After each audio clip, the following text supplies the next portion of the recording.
Engage Kiss is a funny title on multiple levels. It pretty much spoils the entire premise of the show, it spoils the entire reason people would want to watch this show, and it shows that relationship Japanese people have with English is pretty much the same one as English has with African American vernacular English. So, Engage Kiss is an original 13-episode cunt-curbing harem anime made by A1 Pictures that is a part of an emerging multimedia franchise with, at the time of recording this, a mobile game, Engage Kill, coming up soon. I'll give it at least a year before it closes though, because it seems that unless the show already has a big enough of an audience to leech off, these mobile games will inevitably fall into obscurity and die. Rest in peace, Princess Principal game. Most people listening here probably don't even remember you exist anymore. But I digress. So, in the future where the entirety of Europe was annexed by some fucking religious neo-Christian group, there's an autonomous city floating in the middle of the ocean called Baron City that is running on some unobtainium at all. There's also demons. Now, do you think that this new and weird material has something to do with demons? You bet your sweet virginal privileges it does, but the show doesn't really care about it, and neither shall I. Our main hero is Shu Ogata, a sex pest and an owner of a PMC specialized in exterminating demons that has exactly 2 employees, himself and a demon girl that gains powers by sucking out his memories. Will the show explain how he acquired the demon girl, as well as explain in detail all about his love life? You darn deadly darn doodle it will. It's pretty much the main theme of the show, and so shall I. This anime is one of those shows whose plot synopsis on most major websites most likely doesn't do the story any justice, and at the same time it can make it sound a lot more interesting than it actually is. How's this for a pitch? It is a tragic story of a young man, hell-bent to avenge and restore the reputation of his family. He is willing to do and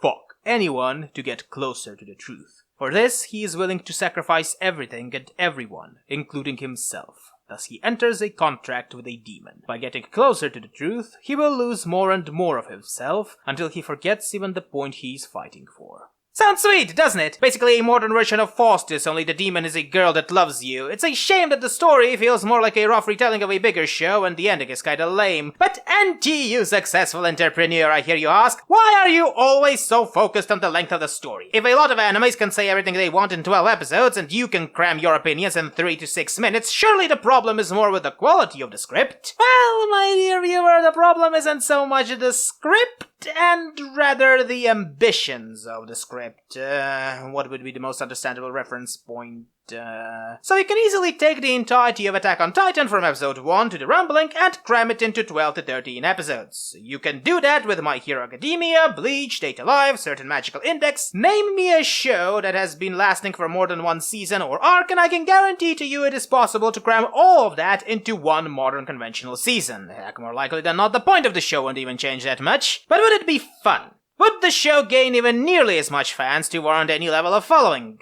I don't really think so, no, because for some shows, 12 episodes is enough to get the viewer interested, but not enough to get the viewer to care. Take Full Metal Alchemist, for example. If you try to explain the show to a layman, it'll sound generic as shit, but more episodes allow the viewer to familiarize and relate to the characters, plot twists to work, and action scenes to mean something. Thus we get a somewhat memorable show that still holds to this very day. And that's the biggest and most damning point of Engage Lude. It presents an interesting skeleton of a plot that, if it were to get at least 24 episodes, would have probably been really neat, tragic, and memorable. But we don't get that, making all the revelations and action scenes feel hollow, a bit lame, and ultimately ending with the boring cliche of a needy little sister character. Since the show is basically an advertisement for the mobile game, the main question is, would I play the game?